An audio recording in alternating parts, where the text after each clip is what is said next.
सारे लोगों के पास है, लेकिन इस सदी में इंपॉर्टेंट क्या है दोस्त? आने वाले हमारे जनरेशंस को जो मिलने वाले संस्कार है, और वो आप लोग जिस पेनिट्रेशन के साथ, जिस डेडिकेशन के साथ, जिस कल्चर को आपने पकड़ के और आप मार्केट में जो डिलीवर कर रहे हो, ये है इंपॉर्टेंट, क्योंकि इसकी वैल्यू होगी आने वाले टाइम पे। पैसा बाय डिफॉल्ट आएगा, क्योंकि जब इथिकल काम होगा, वैल्यूएबल काम होगा, तो काम बढ़ेगा, काम का रोटेशन बढ़ेगा, जिसका नतीजा रोज हम देख रहे हैं। इन्वेंट्री नहीं है, काम बढ़ेगा।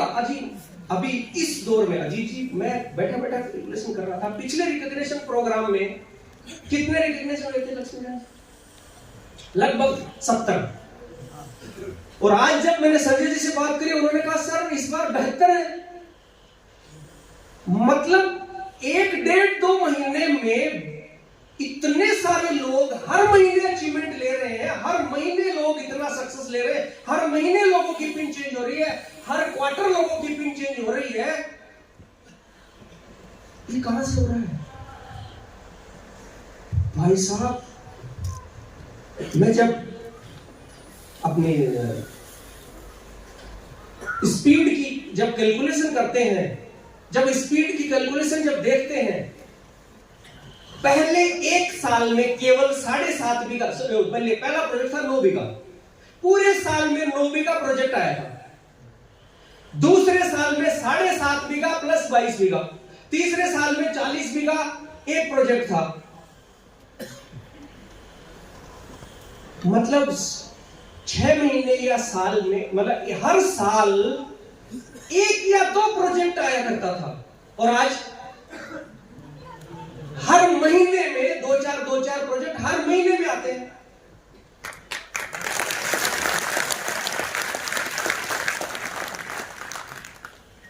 पिछले 1 साल से कोई भी महीना ऐसा नहीं निकला जिस समय आप लोगों ने मिनिमम से मिनिमम बात करो 5 करोड़ से कम बटा हो। ब्रोकरेज की बात कर रहे हैं, 8-9-10 8-9-10 8-9-10 का एवरेज आंकड़ा जा रहा है।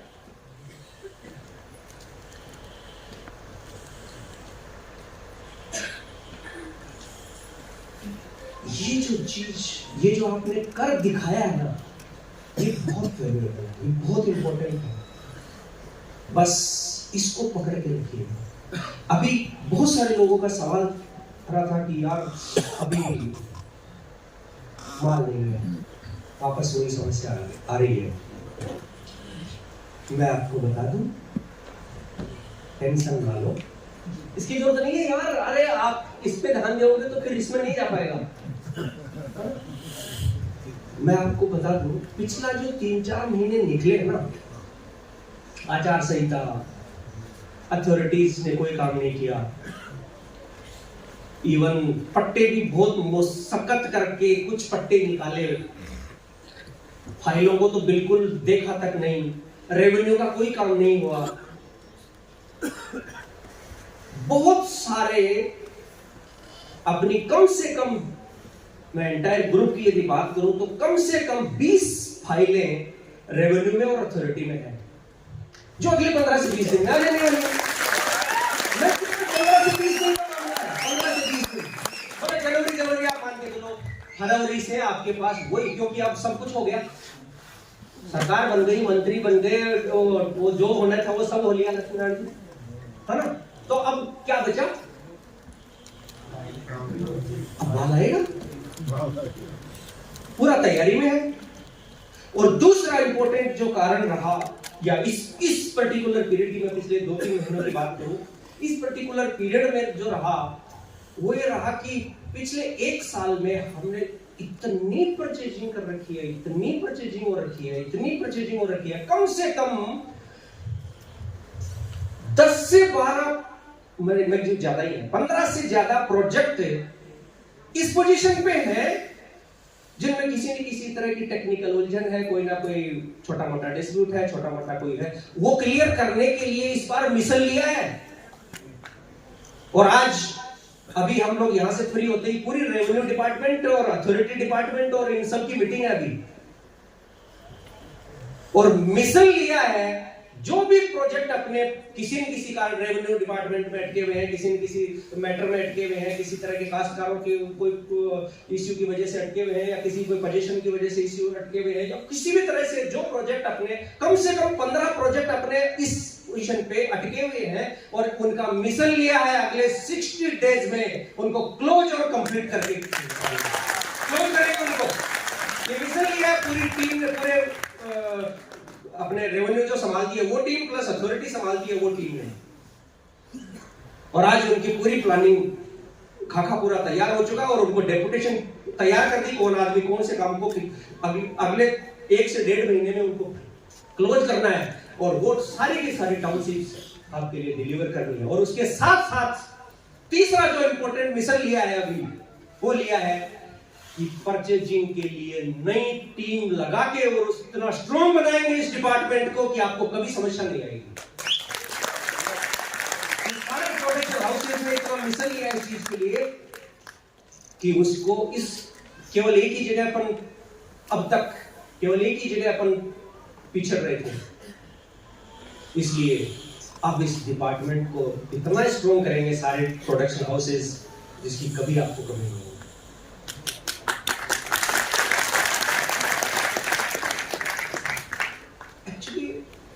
होता क्या है, अब मैं थोड़ा सा बात करता हूं आपकी जिंदगी। आदमी 2 तरीके से जिंदगी जीता है, एक बाय डिफॉल्ट और एक बाय डिजाइन।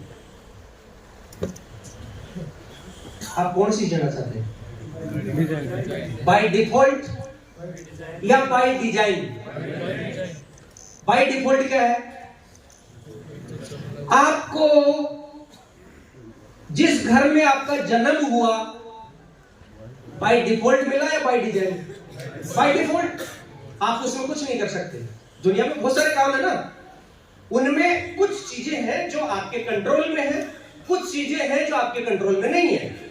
जो चीजें आपके कंट्रोल में नहीं है मतलब बाय डिफॉल्ट है ना। तो बाय डिफॉल्ट चीजों पे हमें रोना नहीं है। मेरी एजुकेशन उस सिचुएशन रही, बाय डिफॉल्ट रही होगी, नो प्रॉब्लम। अब आपके हाथ में क्या है, उसको डिजाइन कैसे लाना है, उसको इंप्रूवमेंट कैसे लाना है, उसको डिजाइन कैसे करना है, ये आप पे डिपेंड करता है। उसको पुरानी चीजों को लेके, पुराने बैकग्राउंड्स को लेके, पुराने स्टेटस को लेके, पुरानी एजुकेशन को लेके, पुरानी एज को लेके, उन सारी चीजों को लेके हमें रिग्रेट फील करना है, या उसमें से कोई ना कोई अपॉर्चुनिटी निकाल के, उनमें से कोई ना कोई डिजाइन इस तरीके से करके, उनमें से कोई ना कोई प्लानिंग इस तरीके से करके, उनमें कोई इनोवेशन इस तरीके से कर किया जाए कि अब मैं अपनी जिंदगी को खुद डिजाइन करके उसके अकॉर्डिंग प्लान कर सकते हैं। टाइम बहुत ज्यादा हो गया। एक्चुअली क्या है, डिजाइन को लेके, इन चीजों को लेके मैं आजकल क्या है अजीत जी, मैं अपने धर्म ग्रंथों से बहुत ज्यादा सीख रहा हूं। मैं भगवान को नहीं मानता हूं, आप मैं भगवान को ना कभी मानता था ना मानता हूं, लेकिन मैं अपने धर्म ग्रंथों से बहुत सीखता हूं आजकल। क्या है, देखो आप जो कैरेक्टर है ना उसको पकड़ो हर जगह से। आपको किसी अपने बचपन में जब पढ़ते थे अपन 6ठी 7वीं 8वीं क्लास में, तो सामाजिक विज्ञान में जीवनियां आती थी, महापुरुषों की जीवनियां। वो क्यों पढ़ाते थे हम, क्यों पढ़ाई जाती थी? अरे उनके आचरण को ग्रहण करें, हम उनके वैल्यूज को ग्रहण करें, हमारी जिंदगी में अपनाएं, उन वैल्यूज को हम अपनी जिंदगी का पार्ट बनाएं। इसलिए हमें महापुरुषों की जीवनियां पढ़ाई जाती थी। वही पुराने जितने भी भगवान जिन्होंने मतलब ये ग्रंथ लिखे, उन ग्रंथों के कलाकार इतने खतरनाक थे, उन्होंने क्या क्या रचनाएं करी, उन रचनाओं के आप मर्म को जानिए। एक्चुअली ये जो चीजें हैं जिंदगी में लोगों को 3 तरीके से हम अपने आप को, मतलब मैं यूं कहूं कि सक्सेस के लिए 3 चीज इंपॉर्टेंट है। पहली चीज, हमारी सोच जो है ना, उसको थोड़ा सा बड़ा करिए, उसको पॉजिटिव करिए, उसको इनोवेटिव करिएगा, उसको क्रिएटिव करिएगा। उस सोच को, और इसका सोच का जो सबसे बड़ा एग्जाम्पल है, इस सोच का जो सबसे बड़ा मतलब आइडियल जो गुरु है, वो है गणेश जी। अब